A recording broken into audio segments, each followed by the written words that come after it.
வணக்கம் உறவுகளே. என் இனிய தனிமையே என்று சொல்லி நீங்க தனிமையில இருக்கிறீங்களா? அல்லது தனிமையில இருக்கிறதுக்கு தள்ளப்பட்டிருக்கீங்களா? இது உங்களுக்கான வீடியோ. நீங்க மற்றவர்களை விட கொஞ்சம் ரிஸ்க்ல இருக்கிறீங்கன்றது உங்களுக்கு தெரியுமா?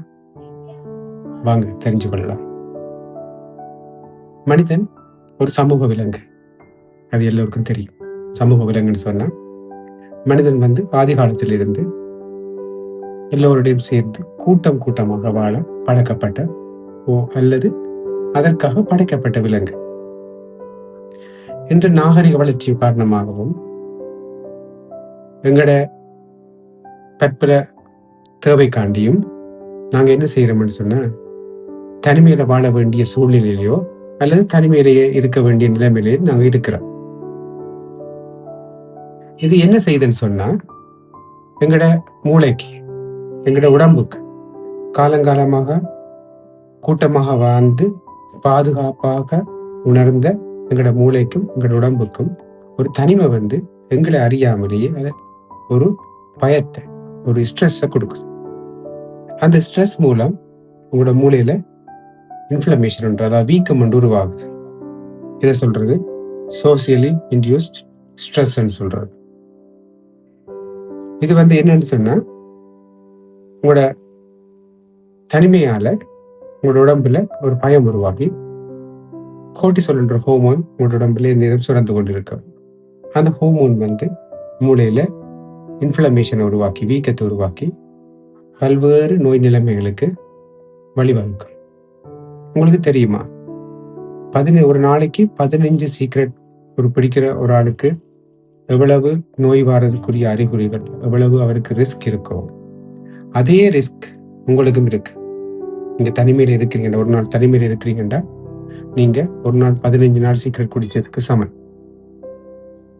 உங்களுக்கு மற்றவர்களோட இதய நோய், இஸ்கேமிக் ஹார்ட் டிசீஸ், மூளை நோய், மென்டல் இல்னஸ் வர்றதுக்குரிய சாத்தியக்கூறுகள் அதிகம்.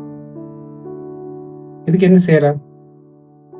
நாங்க சக மனிதர்களோட நிறைய பழகிறதுக்கு சந்தர்ப்பங்களை உருவாக்கணும், பழகணும்.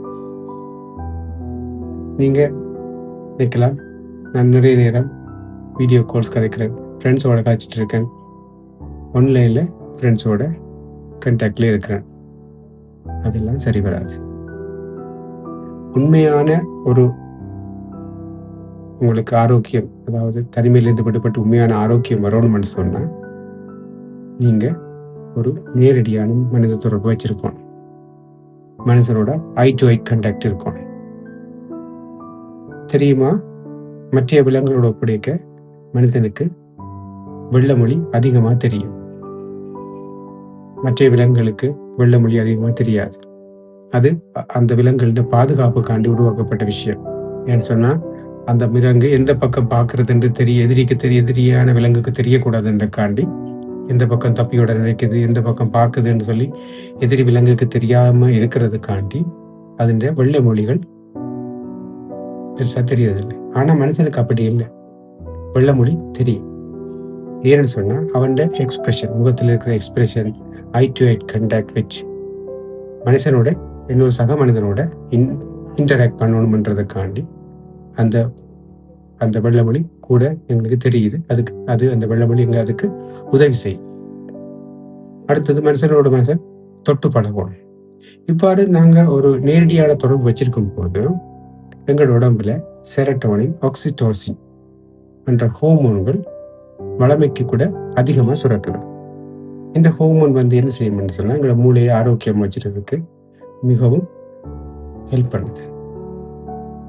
நீங்க அதனால எவ்வளவு மேக்சிமம் உங்களோட சக மனிதர்களோட பழகிறதுக்கு சந்தர்ப்பத்தை ஏற்படுத்தி கொள்றீங்களோ அவ்வளவு நல்லா. அத்தோடு நீங்க ஒவ்வொரு நாளும் தூங்க போகும்போது உங்களோட வேலையிலையோ உங்களோட தொழிலையோ ஒரு நாள் அந்த அட்லீஸ்ட் ஒருத்தருக்காவது உங்களால நன்மை நடந்திருக்கு. இதுக்காண்டி நீங்க வெளியில போய் தொண்டு அல்லது தானம் அப்படி செய்யணும்னு நான் சொல்ல வரையில. நீங்க செய்யற தொழில கூட உங்களால ஒரு மனுஷர் நீங்க செய்யற வேலையில ஒரு மனிதன் உங்களால ஒரு நன்மை அடைஞ்சார். அவர் ஒரு சந்தோஷமா அவர் செய்ய வேண்டிய வேலையை முடிச்சிட்டு சந்தோஷமா போனார் என்று இருந்து நீங்க திருப்தியோட படுக்கைக்கு போறீங்களா? அது உங்களுக்கு ஆரோக்கியம். வாழ்க்கையின் கடைசி காலத்துல உங்களுக்கு நான் ஒரு முழுமையான வாழ்க்கையை வாழ்ந்தேன் என்ற ஒரு உணர்வு இருக்குமா? நீங்க நல்ல ஒரு வாழ்க்கையை வாழ்ந்திருக்கீங்கன்ற அர்த்தம். சக உறவுகளோட, சக மனிதர்களோட அன்பாக பழகுங்க, நேரடியாக பழகுங்க. பழகி சக மனிதர்களுக்கும் சக உறவுகளுக்கும் உங்களால முடிஞ்ச உதவிகள் எவ்வளவு செய்யலுமோ, எவ்வளவு நன்மைகளை செய்யலுமோ, எவ்வளவு பேரை உயர்த்தி விடலுமோ, எவ்வளவு பேருக்கு நன்மைகளை செய்யலுமோ உங்களால் முடிஞ்ச வரைக்கும் செய்யுங்க. செய்து ஆரோக்கியமாகவும் சந்தோஷமாகவும் வாழுங்க. நன்றி, வணக்கம்.